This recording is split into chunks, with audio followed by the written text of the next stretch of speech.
St. Catharines, Ontário, Canadá. Primavera de 1970.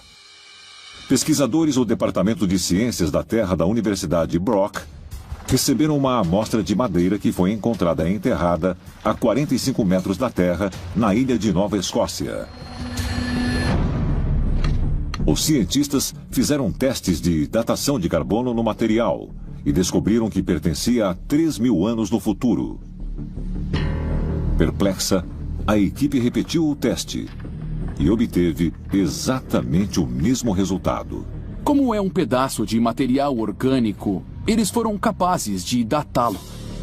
Mas as datas que eles receberam contradisseram completamente tudo, porque tinha uma data de 3.000 anos no futuro. Como isso é possível? Como técnicas de datação modernas podem produzir resultados que são tão obviamente contraditórios? A ideia básica por trás da datação por radiocarbono é que o carbono radioativo se decompõe a um certo ritmo. E você pode usar isso para datar quando vários animais e formas de vida morreram e há quanto tempo estão mortos. No entanto, há falhas conhecidas na ciência. Materiais inorgânicos como pedra não podem ser datados por carbono. E a exposição à radioatividade pode alterar as datas dramaticamente. A datação pode aumentar abruptamente com a explosão de armas nucleares. Também muda com a erupção de um vulcão com muito dióxido de carbono no ar. Mas os cientistas anseiam por certezas. Como todos os seres humanos, certeza e previsibilidade, elas tendem a minimizar as ressalvas. Mas, se as medições por carbono podem ser distorcidas com a exposição à radiação, até que ponto a datação pode ser imprecisa? Talvez respostas possam ser encontradas quando o processo for submetido a outro teste, ainda mais perturbador. Irvine, Califórnia. Abril de 2017. O Dr. John Salton está usando um equipamento de espectrometria e aceleração de massa para datar por carbono uma amostra de madeira que foi exposta à radiação durante o teste de armas atômicas nos anos 1950. O processo começa com a esterilização da madeira e a sua exposição a vários processos químicos para remover qualquer contaminação. O material passa por um processo de combustão e é reduzido a grafite para uma melhor retirada de dados. Finalmente, o grafite passa por um espectrômetro de aceleração de massa para medir o ritmo de decomposição do radiocarbono e gerar a idade do objeto. Acho isso tão incrivelmente fascinante. Se um objeto estiver mais perto de um local de testes nucleares, que esse item, então, produziria alguns resultados meio malucos? Se estiver muito perto, sim. Ok. Ele lhe daria datas que seriam equivalentes a dezenas de milhares de anos no futuro. E o que é estranho neles é que a idade do radiocarbono é negativa. Ou seja, pelo menos ao que tudo indica, a amostra é de 600 anos no futuro. E a explicação para isso tem a ver com testes de armas nucleares na atmosfera nos anos 1950 e 1960. Isso é incrível. Se qualquer objeto for exposto a algum tipo de evento termonuclear, isso muda o resultado da datação por carbono. Então eu acho que é hora de olharmos para a nossa história antiga. Porque e se algo semelhante ocorreu em nosso passado? Então as evidências mostram que houve algum tipo de detonação atômica ou guerra atômica na nossa antiguidade. Há sugestões de que pode ter havido detonação de armas nucleares no passado. E, se isso ocorreu, a datação por carbono explicaria essa possibilidade. E isso faria tudo parecer mais novo na datação por carbono. As datas mais antigas que podem ser medidas pela datação por carbono remontam a apenas 70.000 anos. Uma pequena fração dos 6 bilhões de anos da história estimada da Terra.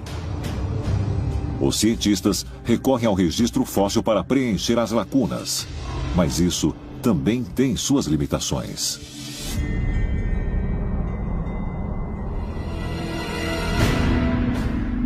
Myanmar, sudeste da Ásia, 8 de dezembro de 2016. Paleontólogos descobriram um pedaço de âmbar contendo a cauda perfeitamente conservada de um dinossauro, que os cientistas convencionais acreditavam ter 99 milhões de anos. O espécime foi chocante, pois revelou que nem todos os dinossauros eram cobertos de escamas como retratados havia mais de um século. Mas alguns tinham penas. Porém, como os arqueólogos podiam ter errado tanto? Uma das críticas ao registro fóssil é que há lacunas no registro. Ou seja, vemos o que achamos como esse animal era há 3 milhões de anos, e então vemos o que achamos como ele era há 1 milhão de anos. Mas o que aconteceu entre essas datas? Devido a lacunas de até 80 milhões de anos, o registro fóssil é terrivelmente incompleto, e o processo de se tornar um fóssil em si é extremamente difícil. É muito difícil que ossos vertebrados se tornem fósseis. Somos maravilhosos piqueniques para muitas criaturas diferentes. A não ser que você caia num lamaçal repleto de água ou no oceano, deixando os seus ossos quase em qualquer lugar, eles nunca vão se tornar um fóssil.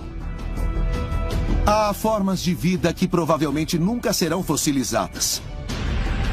Sendo assim, todos os tipos de seres anômalos podem realmente existir. Podemos encontrar fósseis de gigantes de 3 metros ou até de extraterrestres. Enquanto a ciência convencional continua a resistir à noção de que extraterrestres ou seres híbridos já existiram no planeta, podem estar levando os cientistas a desprezar dados valiosos. A comunidade científica tem se apressado em encontrar respostas quando devia fazer mais perguntas. A ciência construiu uma casa chamada o modelo padrão. E, infelizmente, essa casa tem grandes buracos nas paredes e nós penduramos quadros sobre eles, basicamente. E tentamos tapar esses buracos. Queremos certezas de que tudo se encaixe. Mas novos conhecimentos sempre mudam isso. O modelo de pensamento na academia moderna é que os artefatos não podem existir fora da nossa linha do tempo cronológica. Eles decidiram que é mais fácil simplesmente colocar as peças que encaixam e remover as que não encaixam. Hisarlik, Turquia, 1870. Esse pequeno vilarejo foi o local de uma das descobertas mais sensacionais do século XIX, a lendária cidade de Troia. A cidade foi o famoso palco da Guerra de Troia, descrita no clássico épico grego A Ilíada. Antes de sua descoberta pelo arqueólogo amador Heinrich Schliemann, Troia era considerada um local mítico. Heinrich Schliemann, um grande empresário e pioneiro alemão, leu a Odisseia e a Ilíada de Homero. Ele se convenceu de que Troia existia em algum lugar na Turquia, onde está localizada na história.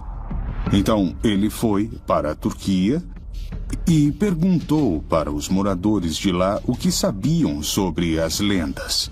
E eles finalmente apontaram para um enorme monte, onde ele cavou e encontrou a cidade perdida de Troia.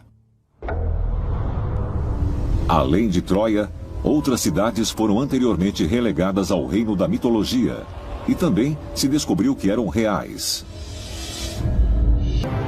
Na Bíblia, Josué travou a batalha de Jericó, mas não sabíamos se Jericó existia até ser descoberta por arqueólogos. Isso nos diz que há mais informações nos mitos do que pensávamos. Existe um preconceito entre os cientistas de que tudo na antiguidade deve, portanto, ser uma história inventada, um mito. No entanto, Esses cientistas devem olhar para a realidade de que as descobertas arqueológicas estão verificando que essas mesmas histórias têm mérito. Os cientistas se apressam em colocar um ponto final nas sentenças. Estão diante de um gigante quebra-cabeças, com apenas algumas peças.